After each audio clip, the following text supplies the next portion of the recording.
Chers amis internautes, bonsoir et bienvenue sur Point Levé. Ce vendredi soir, avec Zakiat Latoundji, on aura à échanger avec Clément Adeoti Adéchian sur, comme à l'accoutumée, les sujets qui ont fait l'actualité cette semaine. Au menu, on a retenu 5 sujets. L'installation en vue du Sénat, l'interview de Komi Koutié, les résultats du baccalauréat session de juin 2026, la réforme constitutionnelle au Sénégal et puis la Coupe du Monde. Clément Adeoti Adéchian, bonjour. Bonjour Kader. Merci d'être là. Zakiat Latoundji, bonjour. Bonjour Kader. Alors, premier sujet à l'ordre du jour, vous venez de l'annoncer Kader, l'installation du Sénat. L'institution prend de plus en plus forme. Son installation est annoncée pour le 1er août. À votre avis, Clément Adeoti Adéchian, qui pour diriger le Sénat? Alors, disons déjà que son installation n'est pas prévue pour le 1er août. Ils ont été convoqués pour le 30 juillet à l'Assemblée nationale. Donc, devant le président de l'Assemblée nationale, ils seront installés, convoqués par le doyen d'âge, le président Nicéphore Soglo, pour le 30 juillet. Je crois que le calendrier qui est en vue là, c'est comment faire pour que, à la fête du 1er août, toutes les institutions de la République soient présentes aux côtés du chef de l'État. Je crois que c'était ça, la course contre la montre que le président a dû engager pour mettre en place ces différentes institutions pour son mandat. Et donc, ça s'explique à juste propos que le 30 juillet, le doyen d'âge puisse convoquer devant l'Assemblée nationale les membres de droite, les membres de droit et les membres nommés de cette institution-là.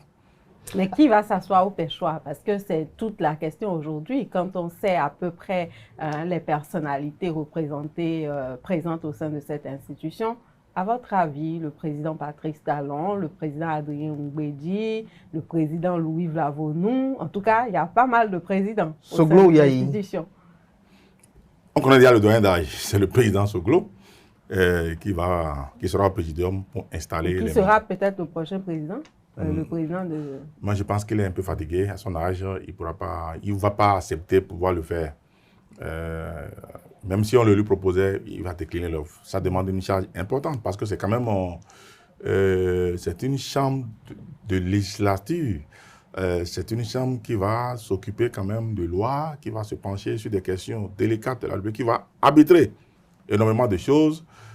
Alors, encore mettre cette charge-là sur la tête du président Soglo, je ne pense pas. Mais qui vous voyez tout de suite lorsque vous voyez les personnalités de droit? Je n'ai pas de doute que ce sera le président Talon. Est-ce que vous répondez à ceux qui pensent que ça ne doit être ni Talon ni Yahi pour ne pas que leur clivage personnel d'entretemps soit transposé au sein du Sénat? Alors, je ne sais pas pourquoi les gens pensent qu'il faut réfléchir aux états d'âme pour mettre en place une institution qui doit fonctionner normalement.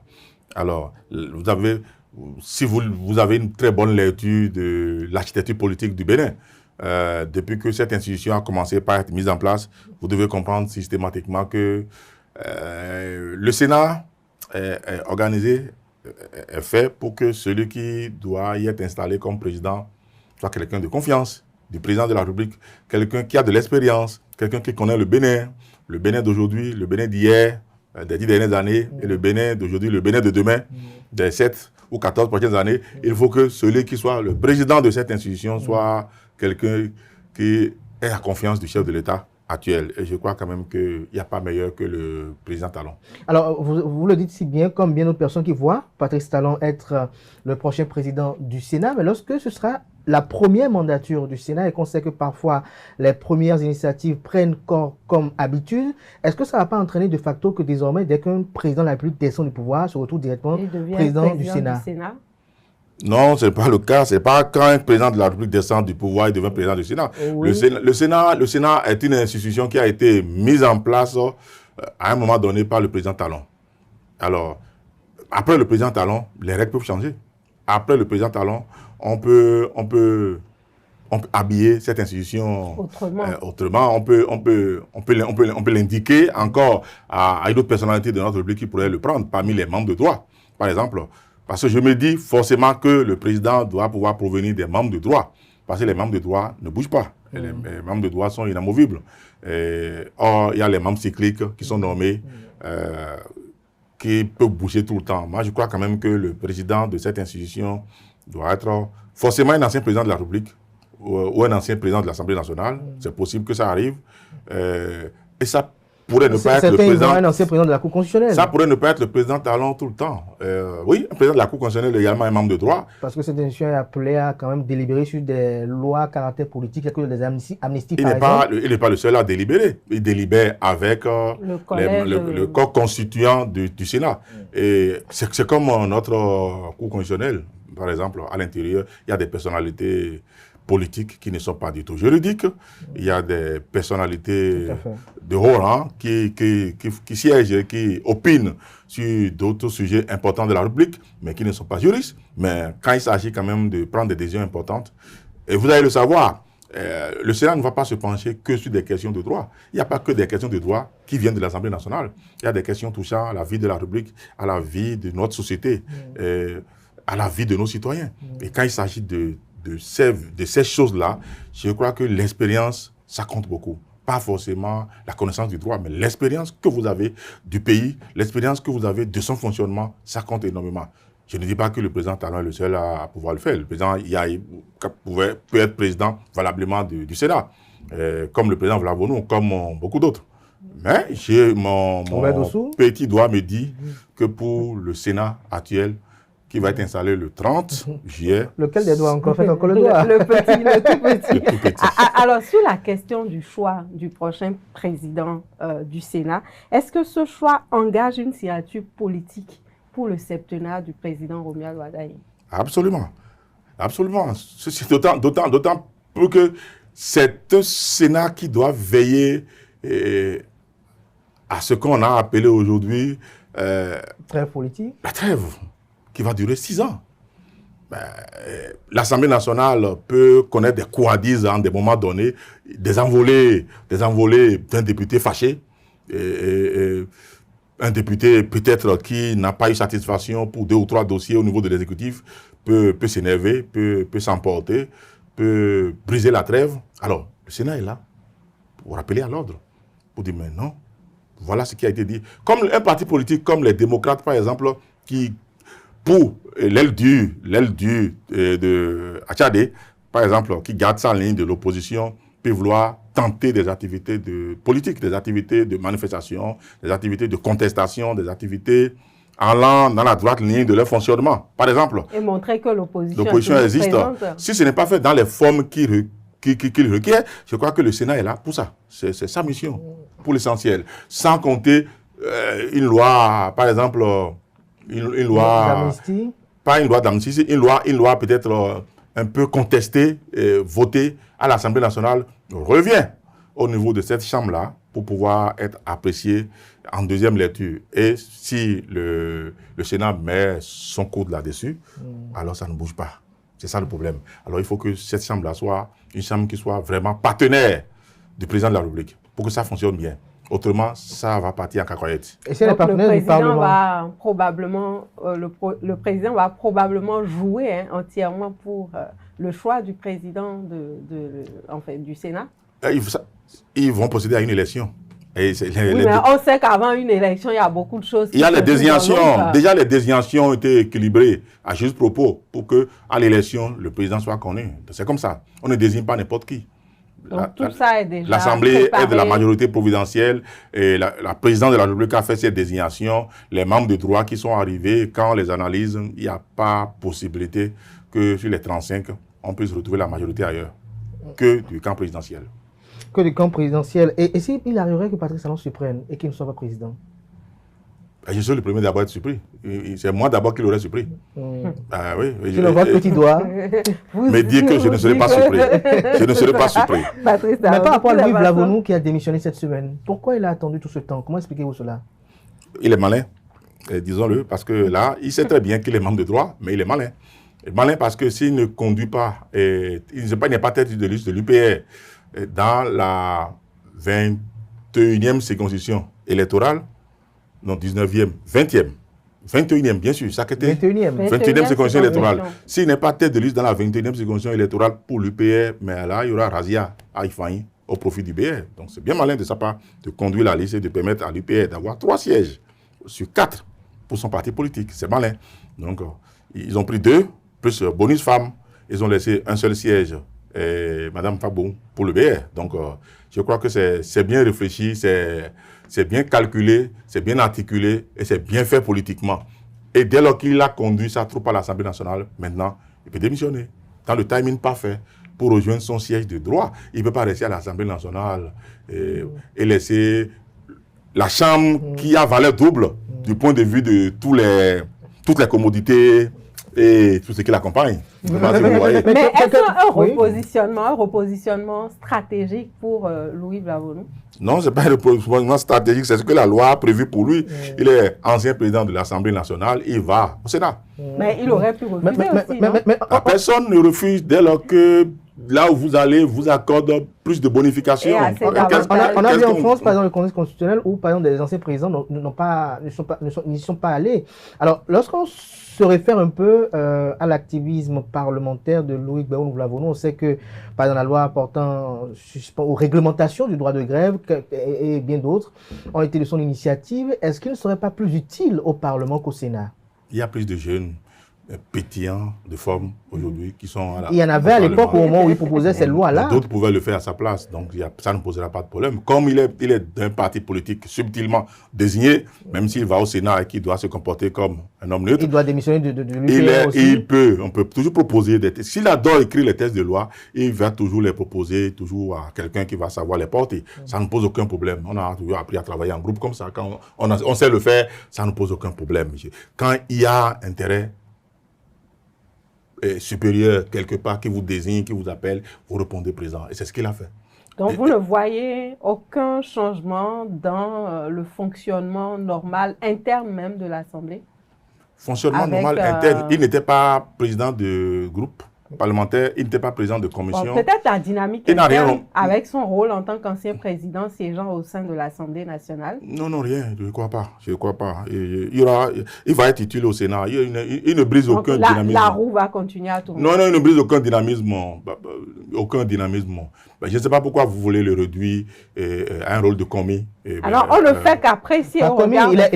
Il a eu un parcours très riche en tant que parlementaire. Vous voulez le réduire à un petit commis parlementaire, alors qu'il est désormais sénateur, s'il vous plaît, sénateur.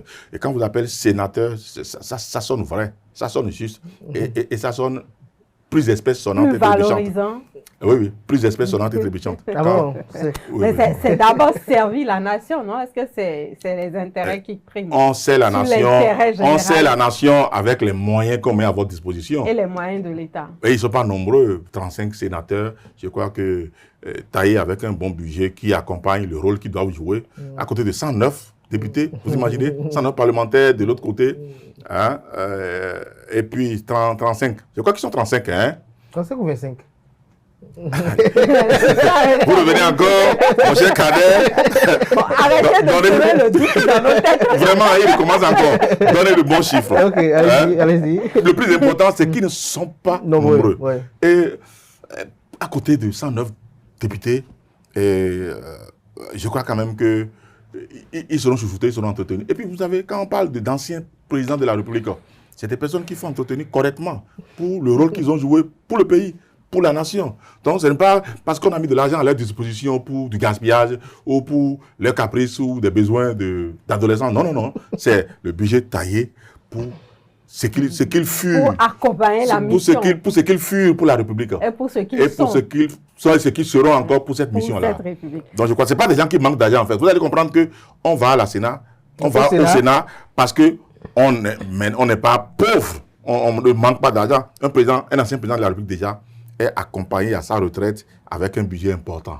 Déjà. Justement, et là, c'est une question que beaucoup de gens s'interrogent de savoir, est-ce que les anciens présidents de la République qui acceptent siéger au Sénat vont conserver leurs avantages d'anciens présidents de la République plus leurs avantages de sénateurs? Je n'ai pas fouillé sur la question. Ceux qui est sûr sont anciens présidents de la République. Et moi, je sais comment le Trésor, la caisse du Trésor fonctionne. Il n'y a aucune possibilité d'avoir une certaine duplicité dans les traitements salarial. Dès lors que vous êtes sénateur, ancien président de la République, ancien président de l'Assemblée nationale, ayant fait le nombre d'années nécessaires pour avoir une caisse de retraite et tout ce que vous bénéficiez dans ce sens-là, je crois qu'il y aura forcément une certaine fusion, croisement, de sorte que c'est le plus-value qu'on vous verse. Si par exemple, en tant que président de la République, vous payez, je prends un chiffre, vous gagnez 3 millions de francs CFA, et en tant que sénateur, vous gagnez 5 millions de francs CFA, je crois qu'on ne fera pas... J'ai dit, Non, j'ai donné un juste à exemple. titre, Je connais à peu près le exemple, montant, mais je ne le donne pas. Ok. C'est pas 5 millions, c'est bien au-delà. Alors, 10. je vous dis, je ne donnerai pas. Alors, Non. donc, lorsqu'on fait 1 plus 1, ça ne sera pas 2. On va faire la différence. On va se dire, il doit gagner 5 millions désormais, il gagne 3 millions, alors on lui fait le complément de 2 là-dessus, plus les autres avantages et les autres intérêts indemnitaires qui accompagnent. On ne va pas ajouter, parce que c'est la même caisse du Trésor, on ne fera pas ça. Je crois que ça a été toujours comme ça. Lorsque vous avez des fonctions qui se cumulent, on ne vous additionne pas les ressources. On fait le complément, normalement. Par exemple, un fonctionnaire qui est nommé directeur de cabinet, un homme directeur de cabinet. Directeur de cabinet, tu gagnes 1,5 million ou 2,5 millions. Directeur de cabinet à 2,5 millions, par exemple. Lorsque tu gagnes 2,5 millions et que tu avais 800 000 pour ton grade, tu es à 1,12, tu avais 800 000, on ne fait pas 2,5 millions plus 800 000. Non, pas du tout. C'est le salaire le plus élevé qu'on conserve pour toi. Alors, on va évoluer dans Tout le à débat fait. et aborder un autre sujet, notamment la sortie cette semaine de Komi Kouché, qui en réalité sort du bois après un long et grand silence. Il s'exprime par rapport au début de mandature du président Romuald Wardani et donne son avis. Et quelle est votre analyse de cette sortie? Bon, Peut-être un comeback. j'ai des appréciations là-dessus. La première, déjà, d'abord, c'est de faire remarquer que Komi Kouché fait un positionnement stratégique. Repositionnement. Nous savons qu'il a été en conflit avec le président Talon. C'est pour ça qu'il est en exil. Et il n'a pas pu se prononcer outre les rares fois où il a pu porter la parole pendant son exil. C'était pour critiquer, pour dénoncer, pour apprécier en tant qu'opposant en exil ce qui se passe actuellement. Alors, le président Talon n'est plus là. Et il faut le reconnaître, 10 ans d'exil, ce n'est pas facile. Je ne l'ai jamais fait et je ne souhaite jamais d'avoir une possibilité de ne pas mettre pied dans mon pays. Alors, lorsque vous faites 10 ans et que vous savez qu'il y a une possibilité que le nouveau président qui arrive puisse vous écouter, puisse écouter votre exil, puisse vous tendre la main, alors vous courez, vous accourez et vous tendez la première main. Et je crois que c'est ce qu'il a fait. C'est juste, c'est normal, c'est légitime.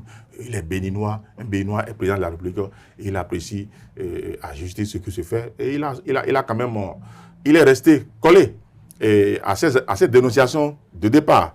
Ce qui reprochait toujours au régime Talon, c'est la fragilité du palais de la ménagère, c'est la fragilité du volet social qui n'est pas pris en compte, la faim,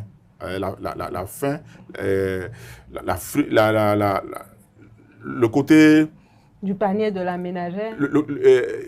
Il dénonçait la réorientation de nos ressources pour des grandes structures, des grandes superstructures, pour des architectures, pour des bâtiments, pour des routes, et qu'on n'en a pas réservé un peu pour nos populations. Alors, c'est ce qu'il dénonçait en réalité. Alors, et qu'il découvre que le président Romuald Wardani, dès lors qu'il arrive, que les 2 ou 3 premières décisions qu'il a prises sont allées directement conforter lui sa position de départ, à savoir aider nos femmes, aider nos marchés, aider nos personnes les plus vulnérables, les plus pauvres à retrouver le sourire. Alors il a rebondi sur son axe, sur son axe de développement stratégique qu'il avait toujours défendu pour dire mais voilà, il apprécie le président dans ses premières mesures aujourd'hui qu'il a prises par rapport à nos populations les plus défavorisées. Alors moi, je pense quand même que... Mais il n'a pas été très tendre non plus, puisqu'à un moment, il compare les premières mesures sociales du gouvernement à une mère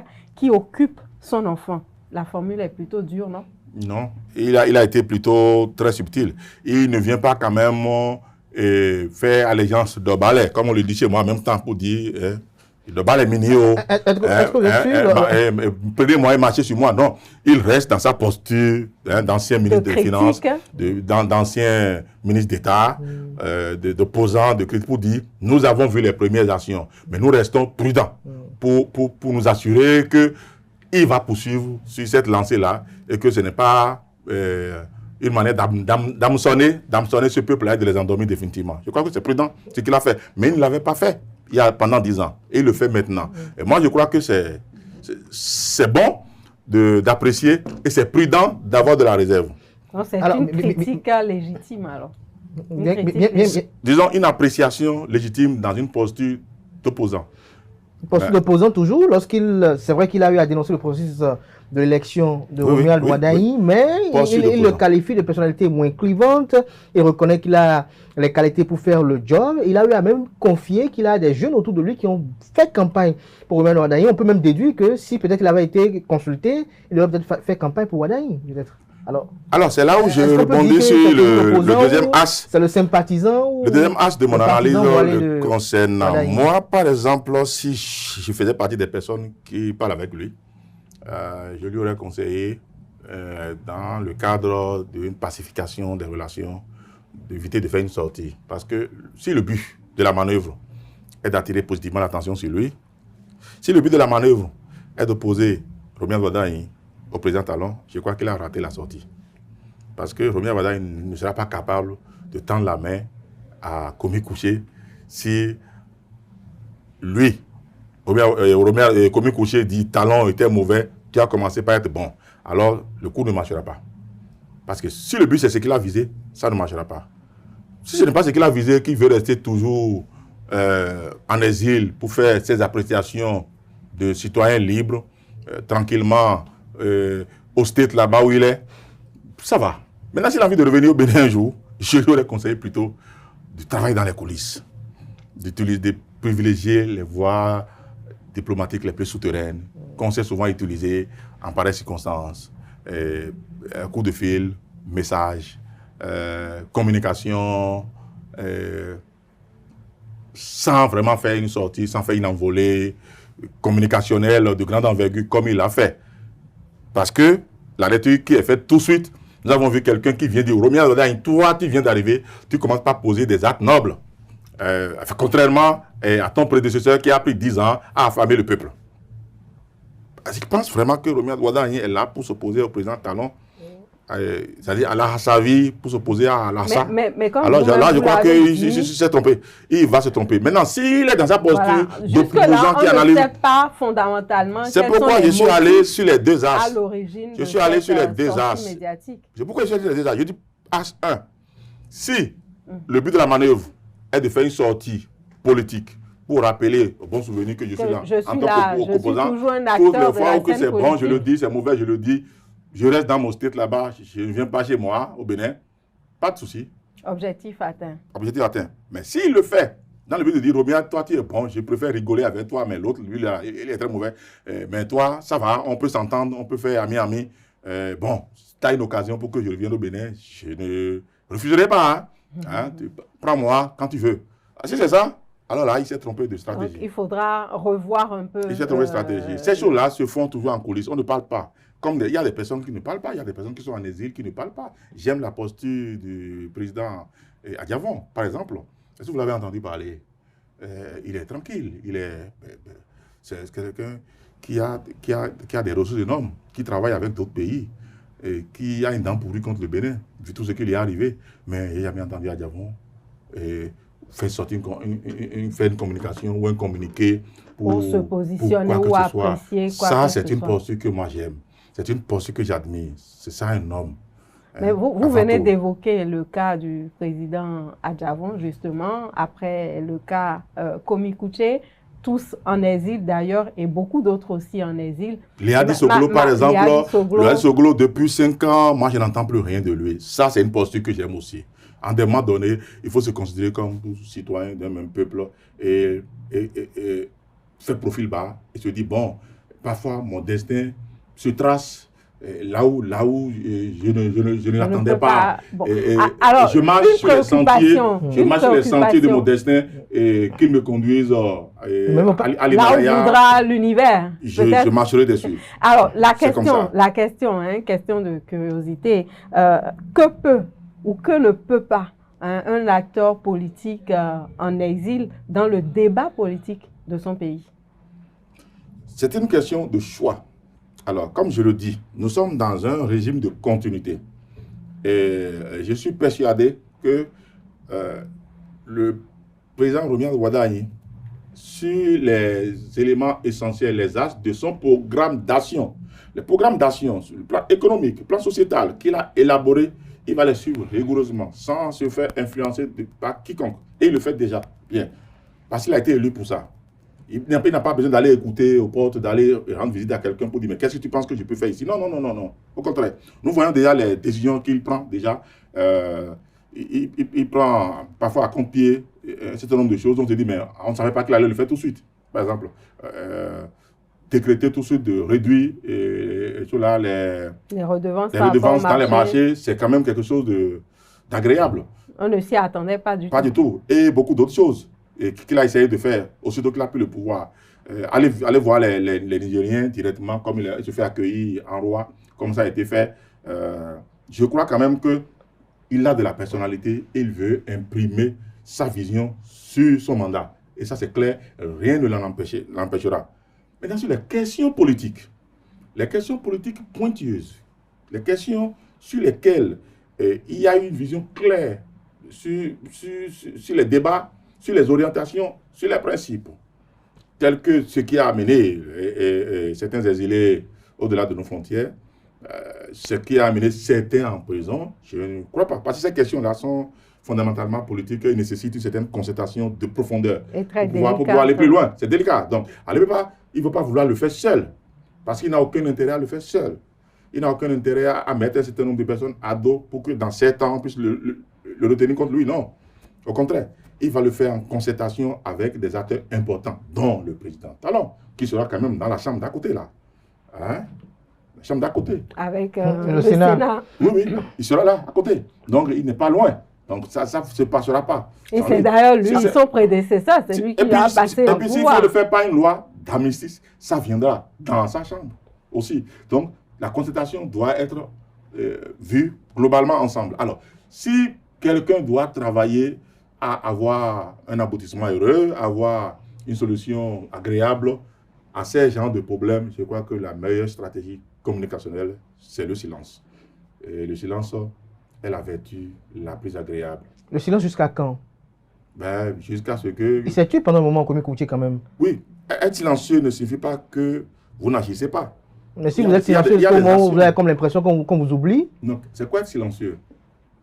Je n'ai pas fait du bruit. Encore que le silence, c'est un pouvoir énorme. Et la capacité de garder le silence et d'agir peut-être dans l'ombre. Et on apprend beaucoup quand on est silencieux. Parce qu'on écoute beaucoup les autres. On prend le temps d'observer. On observe beaucoup.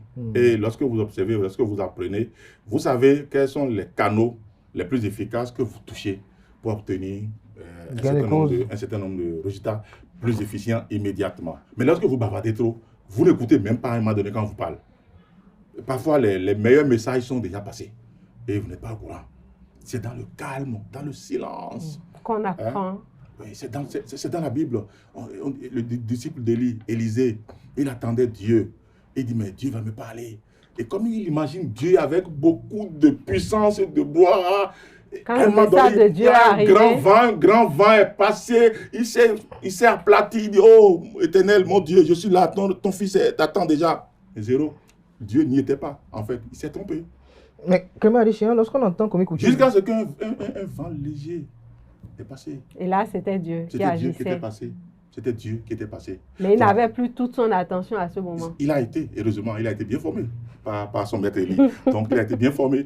Il s'est trompé les 2 premières fois, mais quand Dieu est venu, il a pu remarquer, se calmer, être silencieux pour écouter la voix de l'Éternel. Mais c'est exactement comme ça quand vous êtes en politique. Vous faites du bruit, le message le plus sincère ne passe pas. Mais quand vous êtes silencieux, vous êtes calme.